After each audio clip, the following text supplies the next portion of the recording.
Danica Lowell gripped the tray so tightly her knuckles turned white, her eyes locked on the glass of champagne wobbling dangerously as she stepped into the ballroom of the Langford estate. She was not supposed to be here. At least, not like this. "Watch it," a woman in a black pencil skirt barked, brushing past her. "You drop one of those on the Versace carpet, and you'll be paying for it with your whole life." Danica bit her tongue. She wanted to snap back, to say she wasn't one of the hired servers, that she was just helping out for the evening because her cousin had gotten sick. But she couldn't afford to blow this. Not with student loans breathing down her neck and her art school dreams hanging by a thread. One night, just one night pretending to be a caterer. And then she saw him, across the room. Tall, broad-shouldered, in a tailored charcoal suit that probably cost more than her car.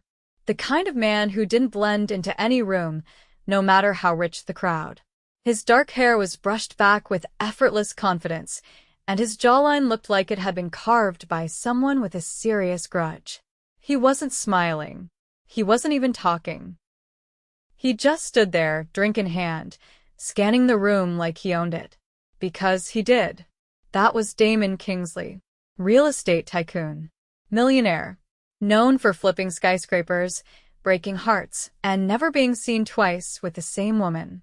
And he was looking directly at her. Danica froze mid-step. Her breath caught.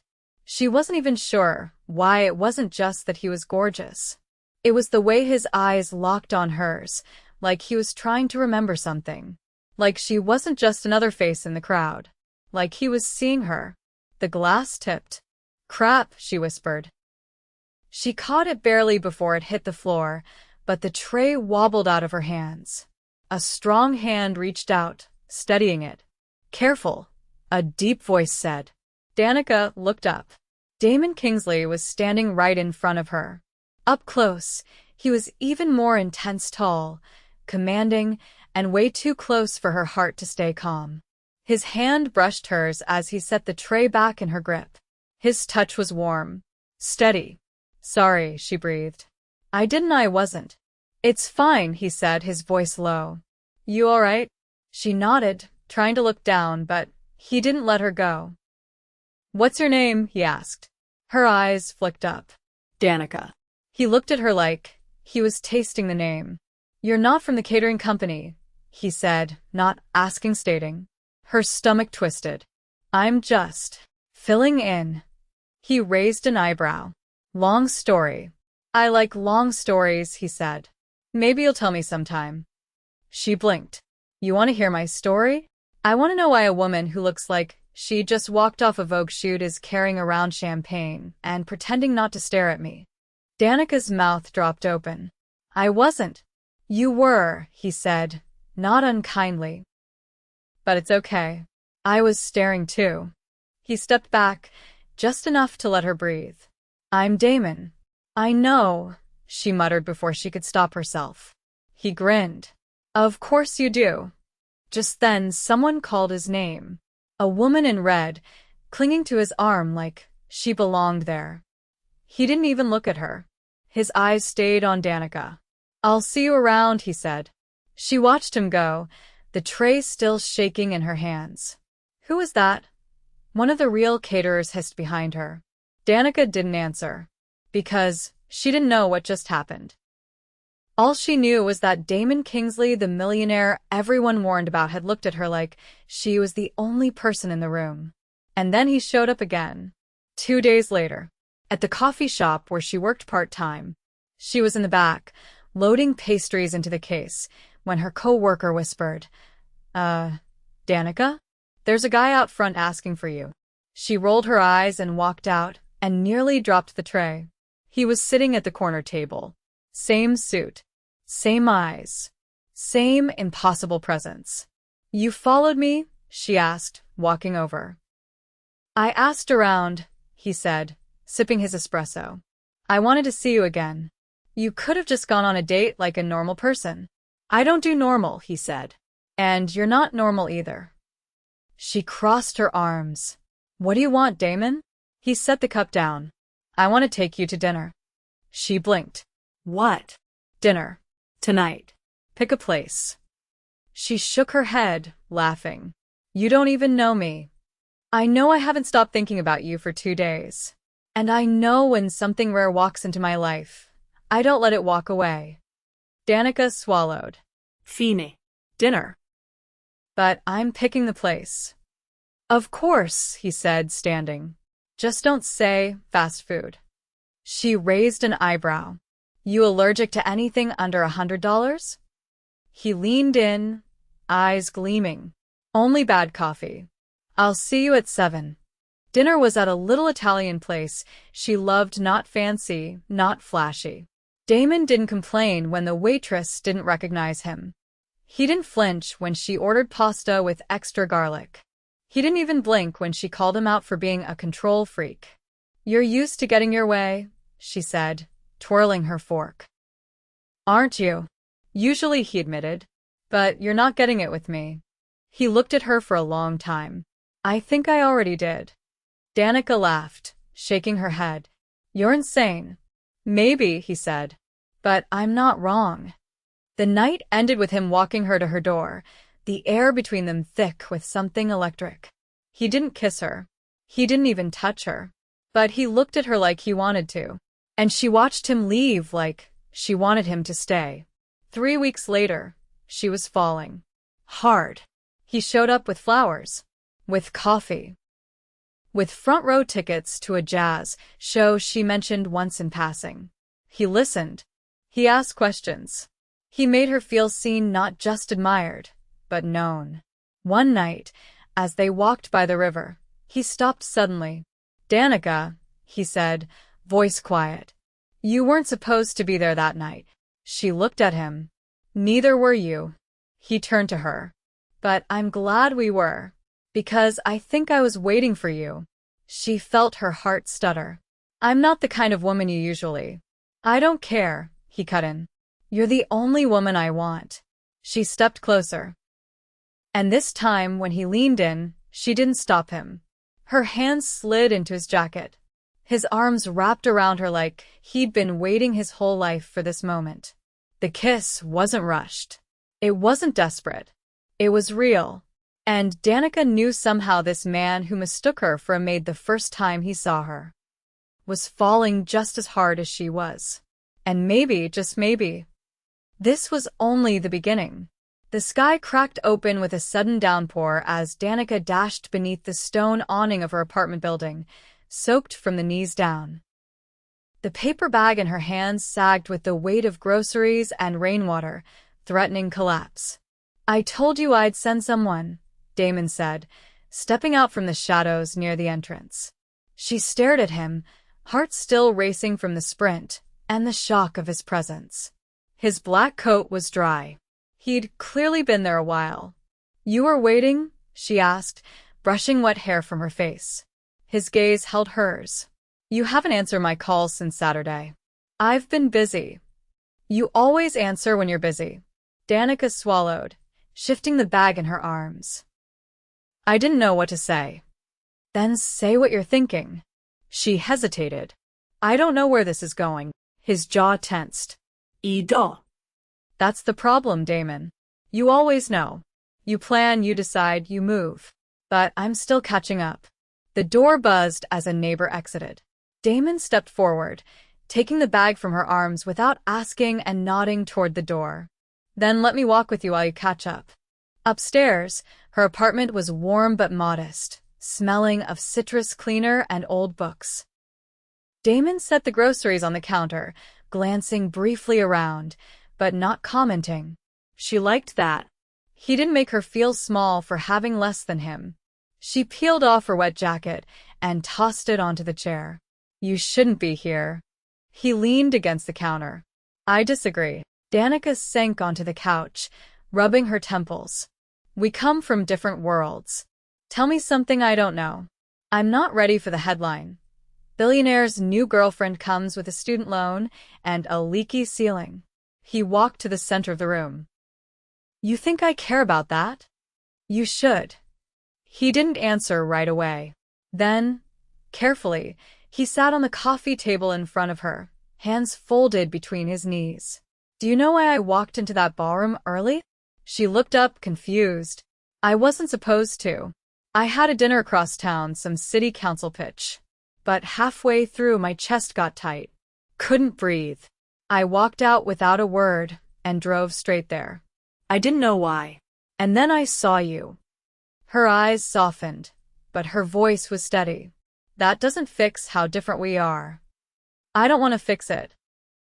I want to build something with it.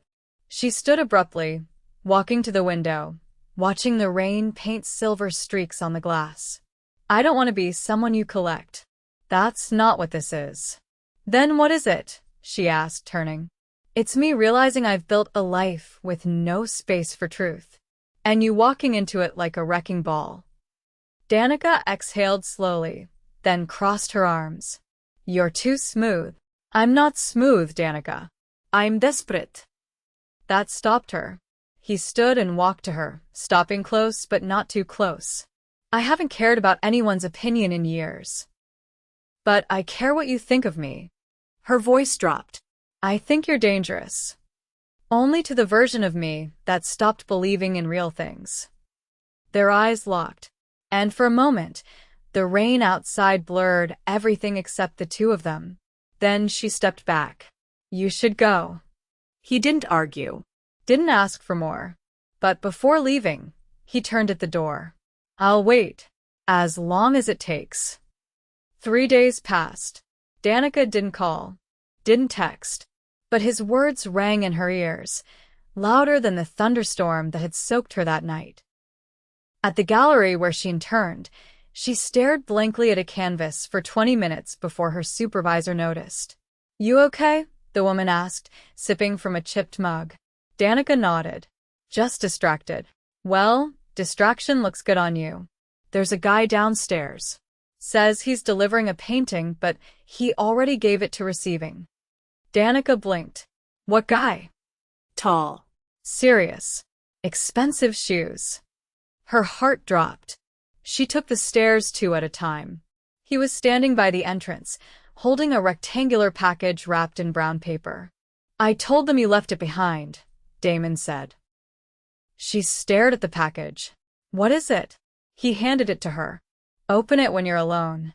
She took it slowly, fingers brushing his. You didn't need to send me anything. I didn't. I returned something that was already yours. Before she could ask more, he left. Back upstairs, hidden in the storage room, she peeled back the paper. It was her sketchbook, the one she'd lost at the estate. She flipped through it, breath catching. Page after page of charcoal drawings. Faces she'd remembered from life, from memory. But the last page was new. A portrait. Of her. Drawn in ink. Her face tilted slightly, lips parted in thought. The expression was unguarded. Honest. And at the bottom, in Damon's handwriting, you see the world like it's still worth saving. So, I see it through you. Danica closed the book, pressing it to her chest. The next day, she stood in the lobby of Kingsley Capital's headquarters, feeling wildly out of place in her thrifted blazer and scuffed boots. The receptionist smiled without recognition. I'm here to see Damon Kingsley, she said. The woman blinked. Do you have an appointment? No. He's in a board meeting. Danica nodded. Can you tell him Danica Lowell is here? And I'm not leaving. The receptionist hesitated, but picked up the phone. 20 minutes later, a heavy door opened across the lobby. Damon stepped out, jacket off, sleeves rolled to his elbows, a folder in one hand. His expression shifted the instant he saw her.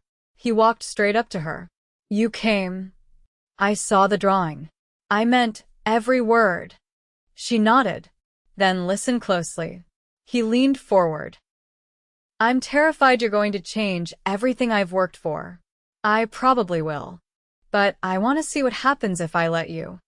He dropped the folder to the desk and pulled her into his arms. Not rushed. Not claimed. Held. And the entire world faded beneath the sound of her breath catching against his shirt. I want to try, she whispered. Then don't run. I won't. He stepped back just enough to see her face. I want you next to me. Not behind me. Not beneath me. Next to me. Then stop trying to fix me like I'm a broken deal. I don't think you're broken, he said. I think you're the only thing that makes sense in a world I've been pretending to understand. She reached up and touched his face. You're not pretending anymore. That night, he took her to a rooftop garden above one of his downtown towers.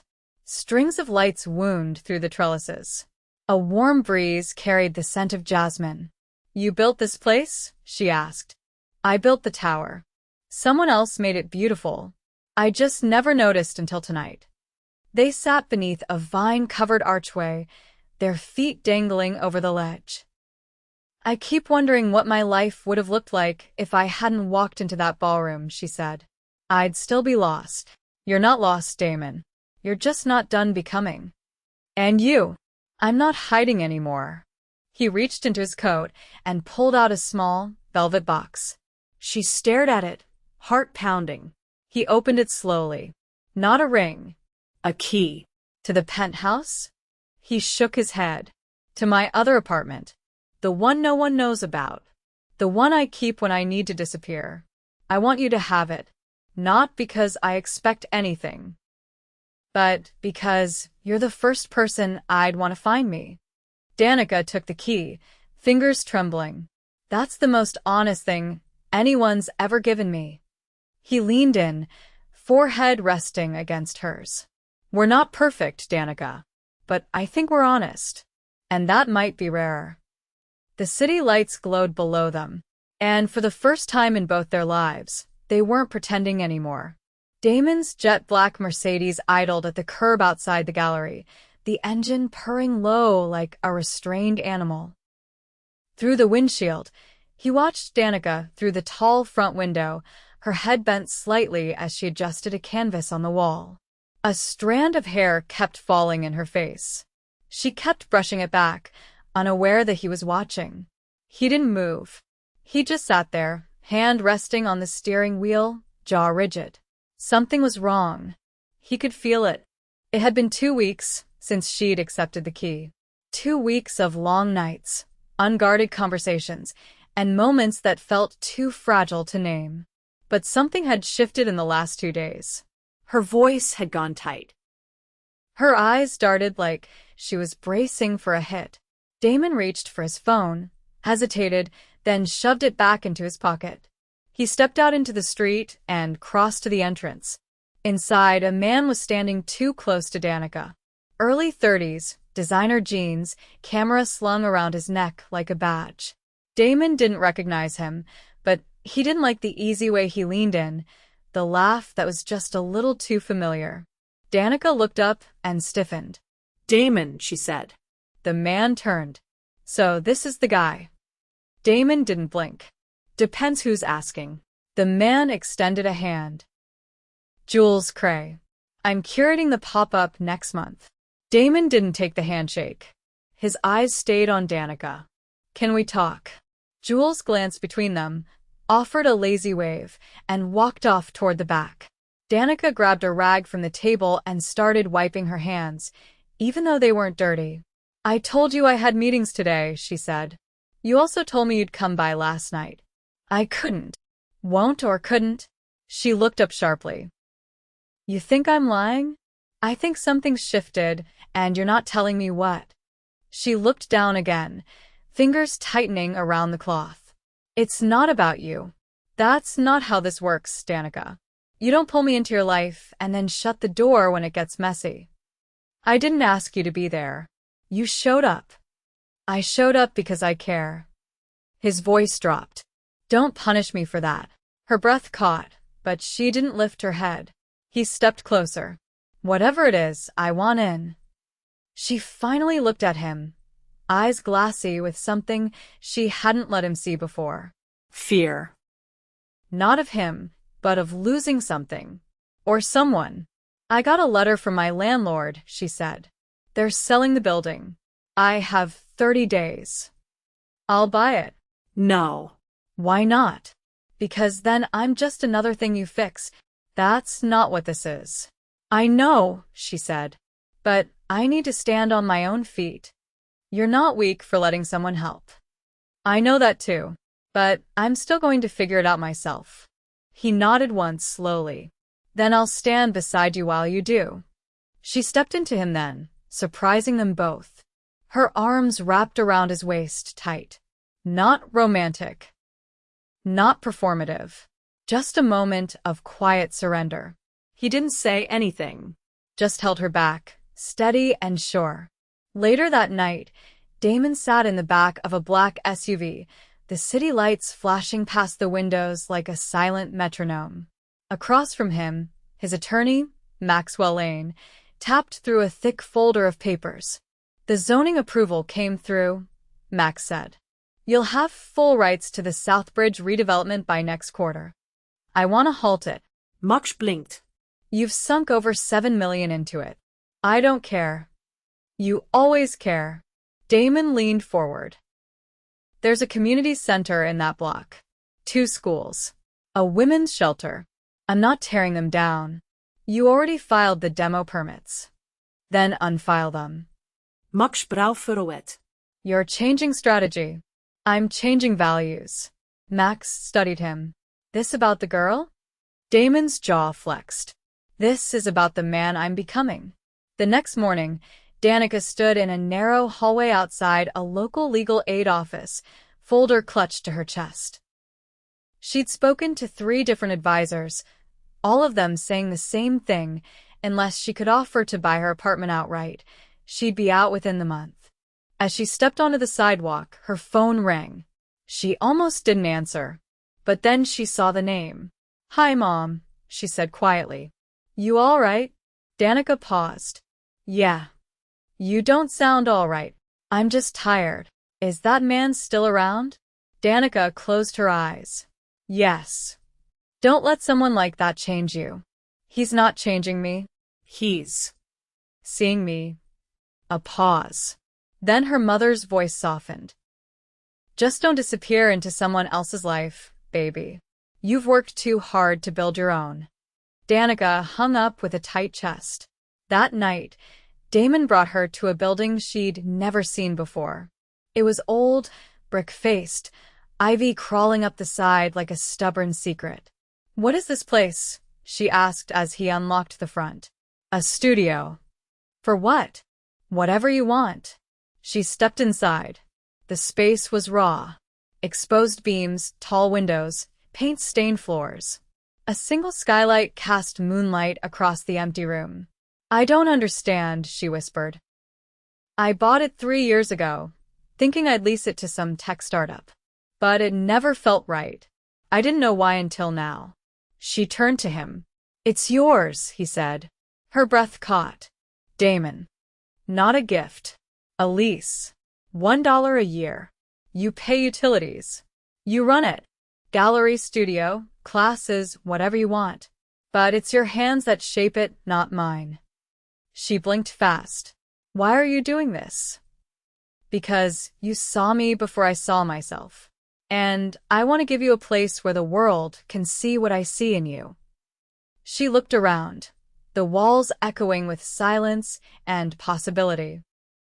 Do you even know what this means? He stepped closer. I know it's not enough, but it's a start. She reached for his hand. Then let's build something that lasts.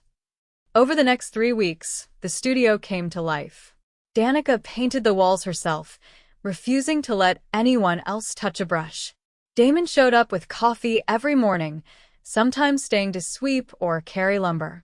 Sometimes just sitting in the corner, watching her work with a look that said he'd never been more certain of anything. One afternoon, as she hung the first finished painting, he walked in holding an envelope. You got mail, he said. She opened it slowly. Her eyes widened. They're offering me a feature in the spring showcase downtown. His smile was quiet, his eyes proud. You earned it. She looked at him, something in her expression shifting. I want you there, she said. You don't have to ask. No, I want you there in the pictures, in the story, not as a shadow, as part of my life. He stepped forward, brushing a paint smear off her cheek with his thumb. Then I'm here. But peace never stays long where legacy is involved. One evening, Damon's half-brother, Conrad, appeared unannounced at the studio. He walked in like he owned the air, two security men trailing behind him. Danica looked up from her easel. "Can I help you?" "I'm here for Damon." "He's not here." Conrad's eyes scanned the space. "So this is where he's hiding." "No one's hiding." He stepped closer. "You're the girl, then. The one who's got him turning down mergers and canceling contracts." She didn't flinch. "He makes his own choices." Conrad smiled, but it didn't reach his eyes. "You think he stays changed?" "You think this lasts?" "I don't think," she said. "I believe." He gave a low laugh and turned to leave. But before he did, he looked back. "He's got enemies, sweetheart. You'd better know which ones are already in his house." When Damon arrived later, she told him everything. His face darkened. "He's trying to scare you. Is it working?" No. "Should it be?" He didn't answer right away. Then, finally, "I've made powerful enemies. But none of them ever had the power you do." She looked at him, voice low. "Then don't give them more." He nodded. "I won't." But as he held her that night beneath the soft hum of the city, Damon knew the war was coming. And this time, it wasn't about business. It was about the one thing he'd never risked before. Love. Danica stood beside the freight elevator, arms crossed, staring down at the list of paint suppliers she needed to call. She didn't hear the footsteps until they were nearly at her back. "You had security walk me out of my own building?" Damon's voice was low but sharp, like a blade pressed flat against skin. She didn't turn. Conrad walked in uninvited and started making threats. "I wasn't about to let him loiter around with two suits and scare my staff." Damon stepped in front of her. "You didn't tell me he brought men." "You already knew. You just didn't want to say it." His jaw stayed clenched, but his eyes flickered. "I don't want him pulling you into this." "He already did. And not because of me. Because of you." "You think I don't know that?" His voice cracked slightly, like something raw had been scraped. "You think I sleep at night not knowing how many people would love to see me fall?" She finally looked up. "Then stop pretending that giving me a key and a studio means I'm protected. If you want me in your life, then you need to let me see the cost." Damon's shoulders dropped. Not in defeat, but in something closer to surrender. "I've been building walls for 20 years. I don't know how to let someone stand inside them." Danica reached behind her and pressed the elevator button. "Then start learning." The elevator doors opened, and she stepped in. He didn't follow. That night, a letter arrived at her apartment, slid beneath the door. The envelope was matte white, her name handwritten in ink she didn't recognize. Inside was a single sheet, a photograph. It was Damon, younger, maybe early 20s. Standing beside a man in a hospital bed, face pale, cords running from his arms. Damon's arm was around him, but his expression wasn't grief. It was rage. On the back of the photograph, scrawled in red pencil, he was a casualty. "You're next." Danica sat on the floor, stomach crawling with something cold. She called no one. But the next morning, she arrived at Damon's penthouse unannounced. The doorman didn't question her. The elevator opened directly into the living space. She stepped out and found him standing by the window, tie half done, phone pressed to his ear. He looked up the moment she entered. "I'll call you back," he said into the phone, then tossed it onto the table. "Where was that taken?" Danica asked, holding up the photo. Damon's face drained of color. "Where did you get that?" "Under my door. Last night." He walked to her and took the photo gently. His eyes lingered on the image longer than she expected. "That was my father's last week alive." Danica's voice dropped. "Who's the man in the bed?" "James Kingsley, founder of Kingsley Capital." She swallowed. "What happened to him?" Damon didn't answer right away. Then slowly, "He was poisoned." Her breath caught.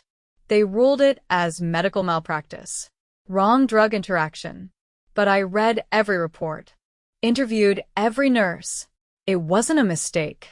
Then who? I don't know. But I've been hunting that answer for years. Danica sat down, her legs suddenly unsteady. Why didn't you tell me? Because you were the first person I didn't want to scare away. She looked up at him, voice shaking. You think this scares me? He knelt in front of her, his hands resting on her knees. It should. Then let me be afraid. But don't keep me in the dark. He nodded once. Conrad's not just angry about business. He thinks I cut him out of the will. I didn't. Dad did. And now he's trying to dismantle everything, piece by piece. How far would he go? Damon's jaw tightened. Farther than this. Danica stood and walked to the window. Then we're not waiting for him to strike again. He stepped behind her. What are you thinking? We go public. He blinked. With what? Everything. The foundation you're starting, the redevelopment you halted, the studio, everything you've done since we met. We build a narrative before he can twist it. He studied her. You want to use the press. I want to make the truth louder than his whispers. For the first time in hours, Damon looked almost at peace. You sure you want to be seen next to me? She turned. I only want to be seen with you if you stop hiding who you really are. Damon made the calls the next day. Press releases were drafted. Journalists were briefed. A full-page story was scheduled with the Tribune, complete with a photo shoot and exclusive interview. Danica stood behind the camera crew, arms crossed, as Damon answered questions with a steady voice and a gaze that didn't flinch. When the reporter asked about her, he didn't pause. She's the reason I'm rebuilding, not just structures but myself. The photo they ran was of the two of them on the rooftop garden, her hand in his, the skyline blurred behind them. It was honest. And it was enough to draw blood. 2 nights later, someone broke into the studio. They didn't take anything. But the canvases were slashed. Every one of them. Danica stood in the middle of the room, the smell of acrylic and dust thick in the air, heart pounding like a drum in her throat. She didn't cry. She walked to the nearest wall, grabbed a brush, dipped it in black, and began painting directly onto the ruined canvas. Damon arrived 15 minutes later, breath ragged from running. He stopped in the doorway. I'll replace them, he said. No. She kept painting. Her strokes were sharp, unforgiving. I'm not rebuilding what was. I'm creating something new. He walked to her, silent.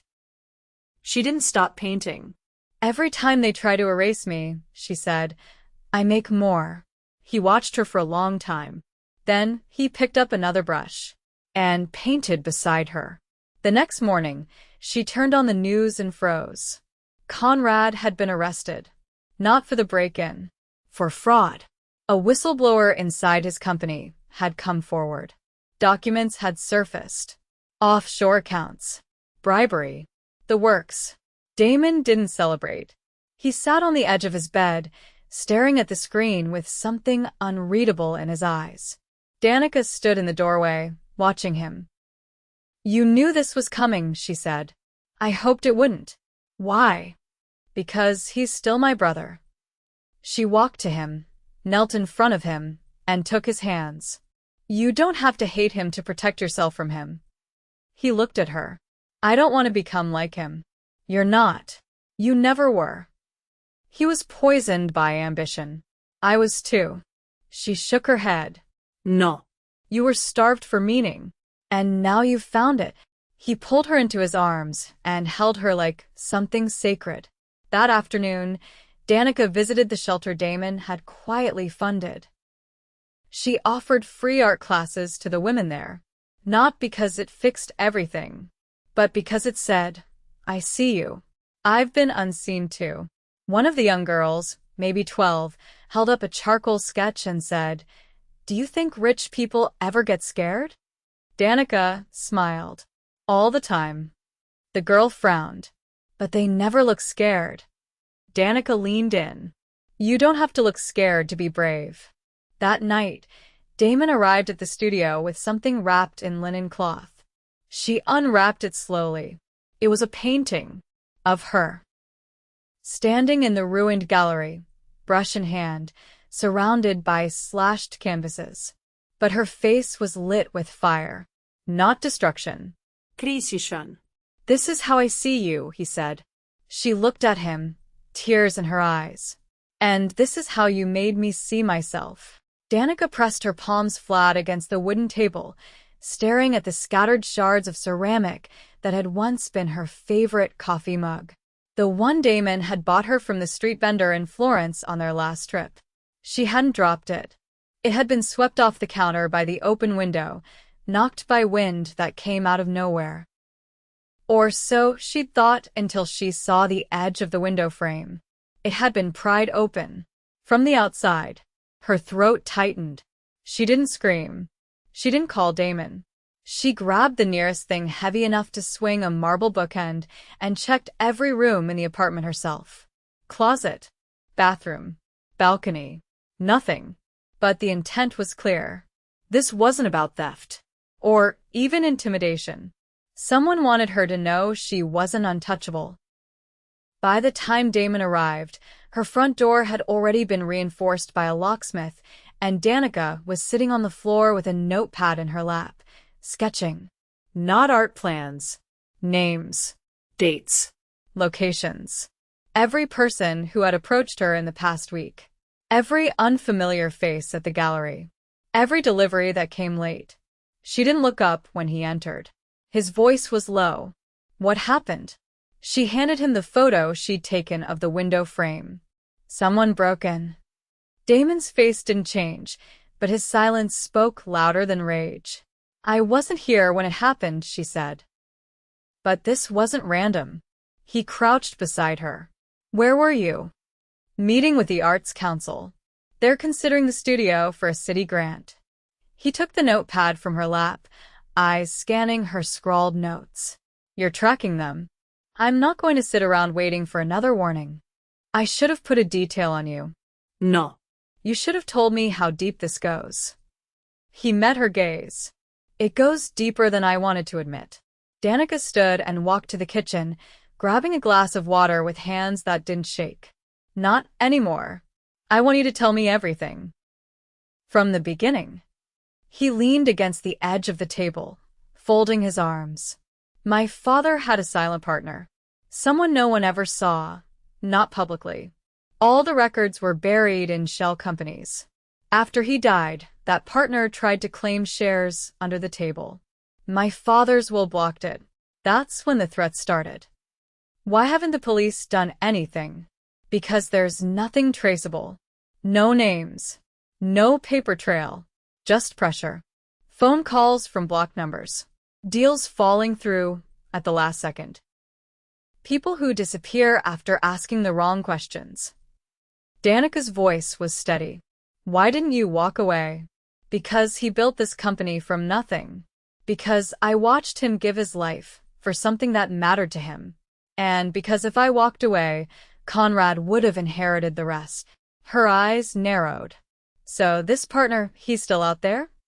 Damon nodded. "And he wants what he thinks was promised." Danica paced the room, her mind spinning. If he's that careful, there has to be a reason he's not stepping forward himself. He doesn't want exposure. He only works from shadows. She looked at him. "Then we drag him into the light." Damon raised an eyebrow. How? "We don't confront him. We bait him." He didn't answer right away. "Then, what are you thinking?" "We announce a new partnership. A public-facing project with clear profits. Something tempting, but with conditions that force him to act if he wants control." Damon's mind worked faster than most, but even he looked thrown. "You want to use your studio as bait?" No. "I want to use your name. And mine. Together." He studied her. "That would make you a target." "I already am." He exhaled slowly. "If we do this, there's no way back. Then we move forward." That night, they drafted the proposal. A foundation jointly created. focused on restoring community spaces through art and architecture. Damon would fund it. Danica would direct it. The board would be made of people who had publicly opposed Kingsley Capital in the past, giving the illusion of fractured trust. The bait wasn't the money. It was the influence. A new board meant potential votes. Votes meant leverage. 2 days later, the press release went out. And the calls began. First from rivals. Then from anonymous sources offering advice. Then from someone claiming to be a former assistant to Conrad, offering a meeting in a hotel lobby in Midtown. Damon insisted on going with her. "I'm not letting you walk into this alone." Danica zipped her jacket. "Then follow my lead." The man was already there when they arrived. Mid-40s. Nervous hands. A scar across his left eyebrow. He didn't give a name. "You're the girl," he said, eyes darting over her shoulder to Damon. "The painter. The one who changed him." Danica sat. "What do you want?" His voice shook. "I kept records. Not all of them, but enough. I thought maybe if I gave them to someone who'd actually use them." Damon leaned forward. "Why now?" The man looked at Danica. "Because she scares them." Danica blinked. "Me? You're clean. You're visible. They can't control you. And that makes you dangerous." He handed her a flash drive. "Everything's on there. Communications, money trails, even a name." Danica took it carefully. "What's the catch?" "Get me out of the city," he whispered. Damon stood. Done. "You leave tonight." Back at the penthouse, Danica plugged in the drive. The files loaded slowly, like some part of the computer knew this wasn't meant to be easy. Damon stood behind her, arms folded. She clicked on the first folder and froze.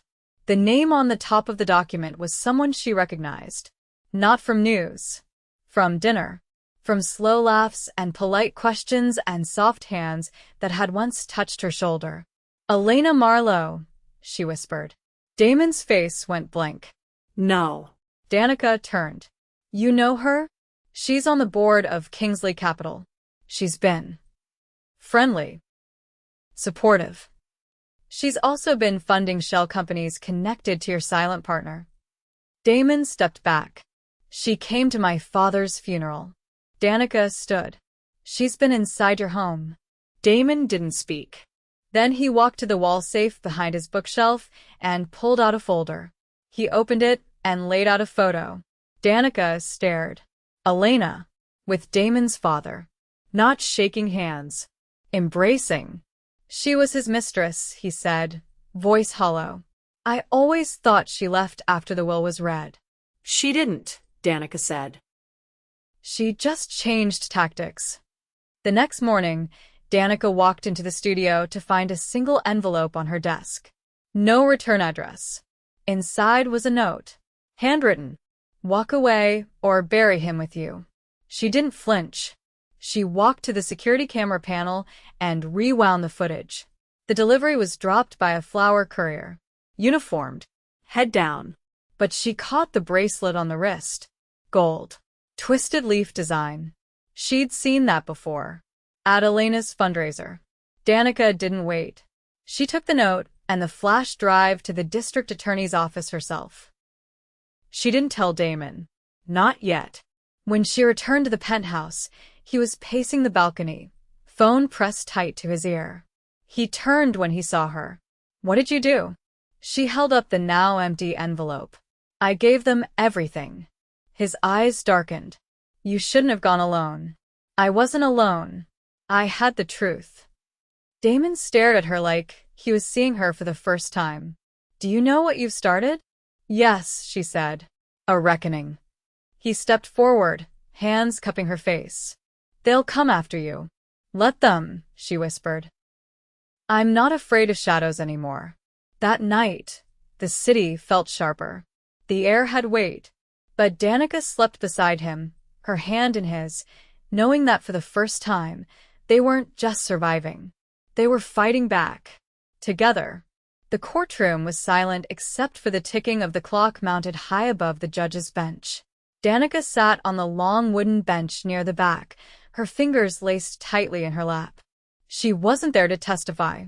Not yet. But her name had come up 3 separate times in the last hour, and each time it did, she felt the weight of it settle deeper, heavier.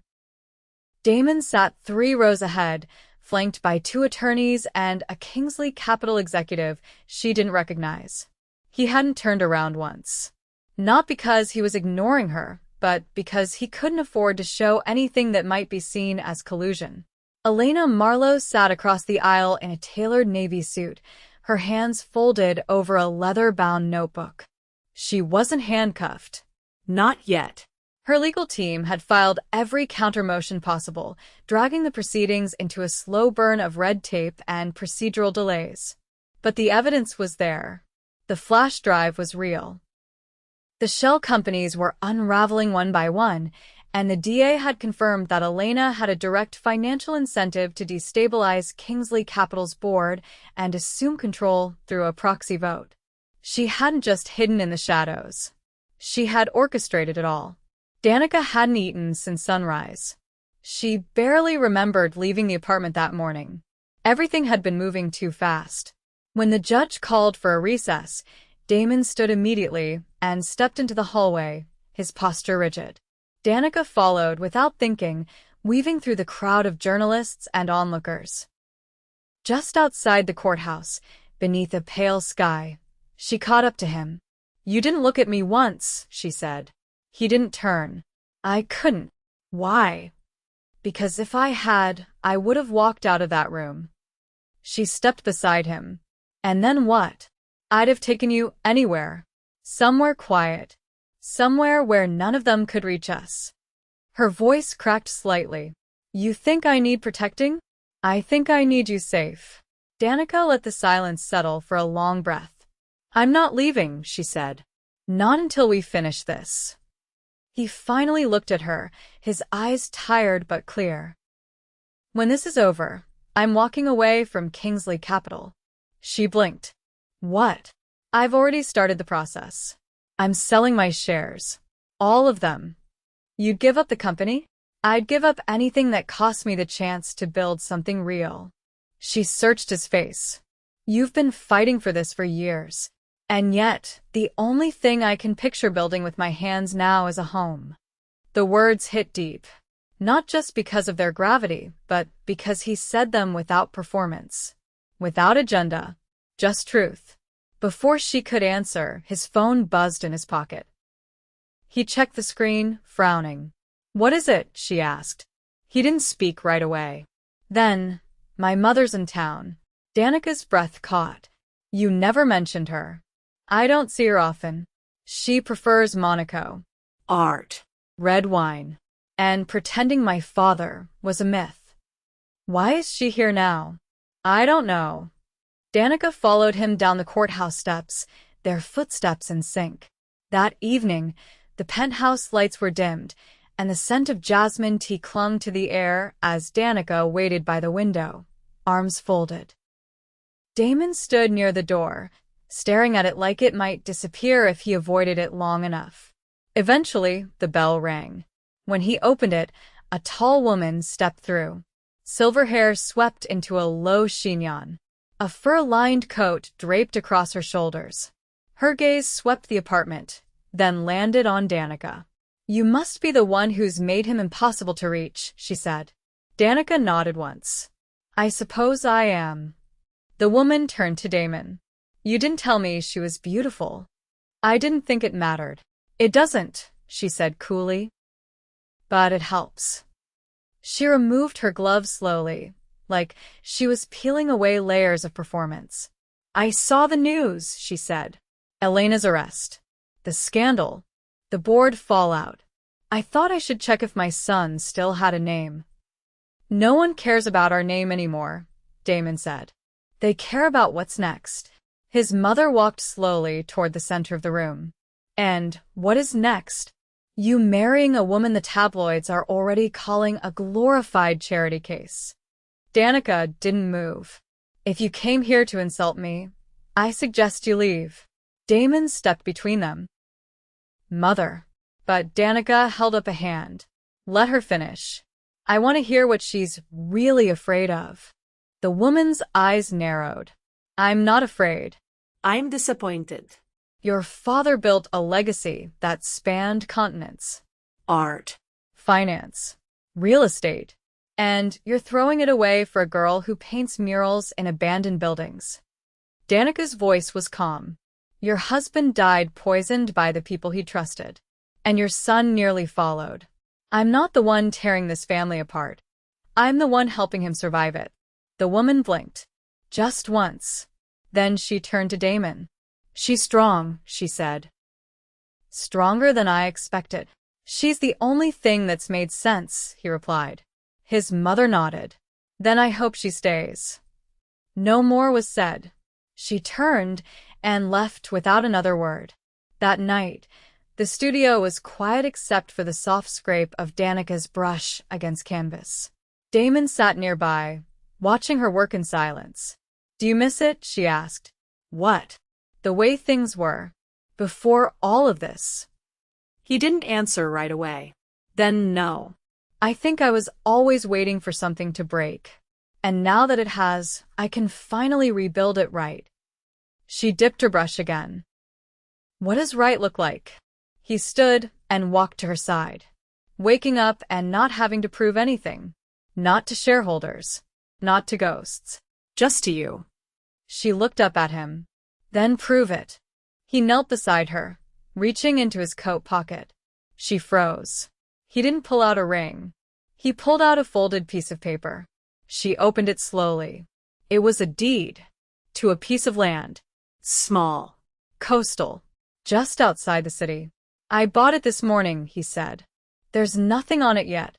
No house. No walls. Just space. For whatever we want to build. Danica stared at the paper, her throat tightening. You didn't ask me. I didn't want to ask. I wanted to offer. She stood and stepped into him, sliding her arms around his waist.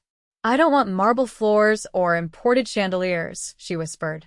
I want messy breakfasts and windows that creak in the wind.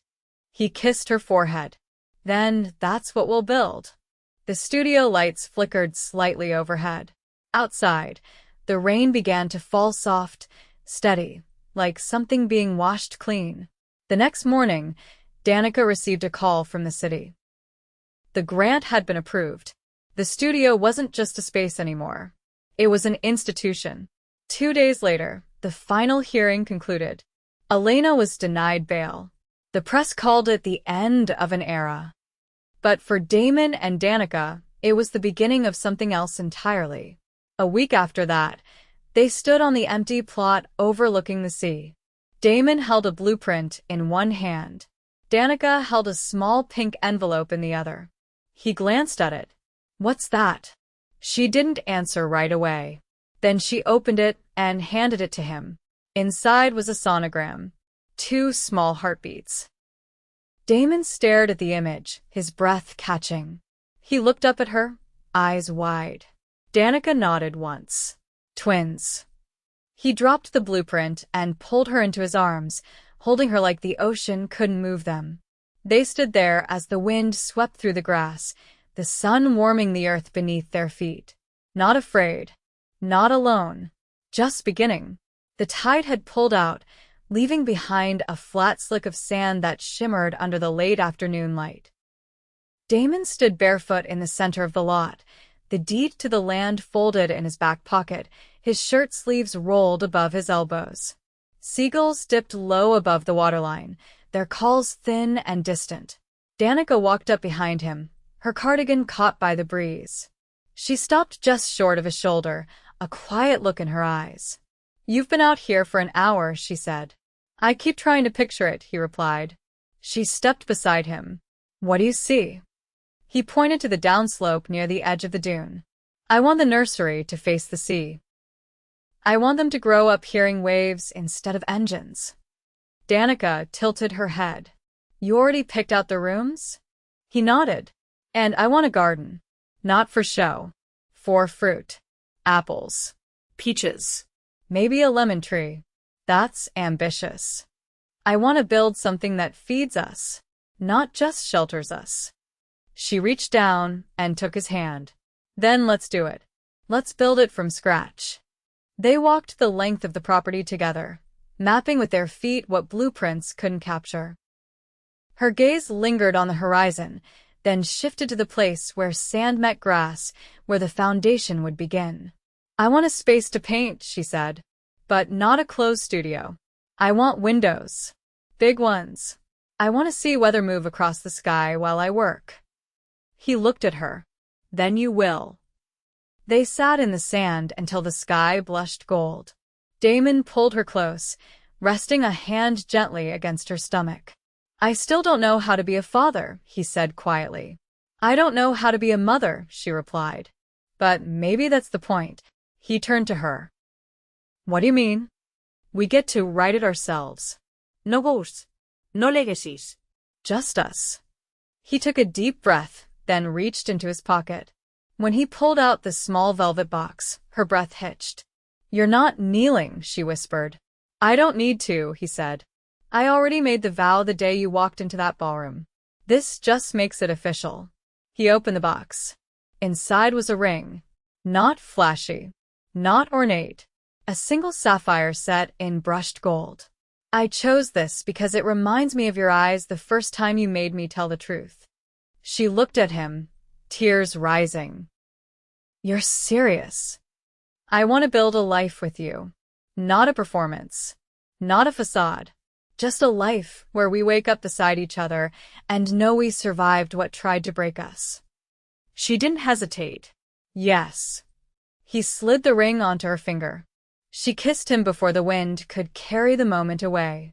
They married 3 weeks later in a simple ceremony on the edge of the land, under a white canopy that flapped gently in the wind. There were no headlines. No press. Just a few friends, a local pastor, and the sound of the ocean behind them. Danica wore a dress she had sewn herself, ivory cotton with sheer sleeves and embroidery that traced the path of ivy. Damon wore a slate blue suit and no tie. He didn't need one. He looked more at ease than he ever had in his life. When she walked toward him, barefoot in the sand, he didn't blink. I've never seen you look at anyone the way you look at her, the pastor said quietly before beginning. I've never looked at anyone who made me want to deserve them, Damon replied. They exchanged vows. They wrote in the quiet of the studio, late at night, with paint still on her hands and blueprints scattered across the floor. I promise to fail honestly, she said. To love without pride. To forgive before you ask. I promise to protect you without owning you, he said. To listen even when I'm wrong. To build a life that doesn't just last but heals. When they kissed, the breeze caught the hem of her dress and lifted it like a flag. After the ceremony, they walked the edge of the water while the others cleared the chairs and folded the canopy. I want to name one of them after your father, she said. Damon nodded. And the other? Someone new. A name that doesn't carry anything behind it. He smiled. Fresh soil. She took his hand. Exactly. Construction began in early spring. Damon didn't just write checks. He was there in boots and gloves, hauling timber and hammering beams. Danica painted the nursery walls herself, a mural of a dawn sky with twin suns rising over hills. They made decisions together. Every board, every fixture. Nothing was rushed. Nothing was chosen for show. Every inch of the home was built with intention. By midsummer, the house stood complete. Whitewashed siding, slate roof, a wraparound porch with 2 handmade rocking chairs Damon had carved himself during evenings in the tool shed. The twins came 2 weeks early. Damon was in the middle of planting the lemon tree when her water broke. The drive to the hospital was fast but calm. No panique. Just quiet breath and steady hands. You're going to be amazing, he said as he helped her out of the car. You already are, she whispered back. The delivery was long. The first came easily, a boy with dark hair, and a cry that sounded like a battle cry. The second took longer, a girl, smaller, quieter, but with eyes that opened wide the moment she was placed on Danica's chest. Damon held them both, one cradled in each arm, his eyes wet but steady. "I never thought I'd have this," he said. "You didn't have to," Danica whispered. "It was always coming for you." They named the boy Elias James, after Damon's father. The girl they named Soline, after a painter Danica once studied, who had spent her life creating beauty in the midst of war. Their first night home, the house was quieter than expected. No crying. No chaos. Just the soft creak of the rocking chairs and the twin bassinets tucked against the window in the nursery. Damon stood in the doorway, arms crossed, watching Danica hum softly as she swaddled Soline. "I've never seen you still," he said. "I'm not still," she replied. "I'm rooted." He walked to her and kissed her shoulder. "I want our kids to grow up knowing they changed everything." "They will," she said. "Because they already have." Years passed. Elias grew bold. Soline grew wise. The studio flourished, offering scholarships and mentorships to students who had never held a brush before. Damon never returned to Kingsley Capital. He sold his shares quietly and reinvested the money into rebuilding community centers and housing around the city.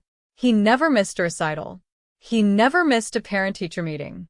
He built a library in the town square and named it after the man he had once feared becoming. Danica's work gained recognition, but she never left the coast. She said everything she needed was here on the land where they began again. They never stopped walking the shore, even when their children were grown, even when their hair turned silver. Every Tuesday, they walked the path from the house to the tide line and back, hand in hand. And every time, Damon kissed her like it was the first time, not out of habit, but out of reverence for the life they never expected to find, the life they built together.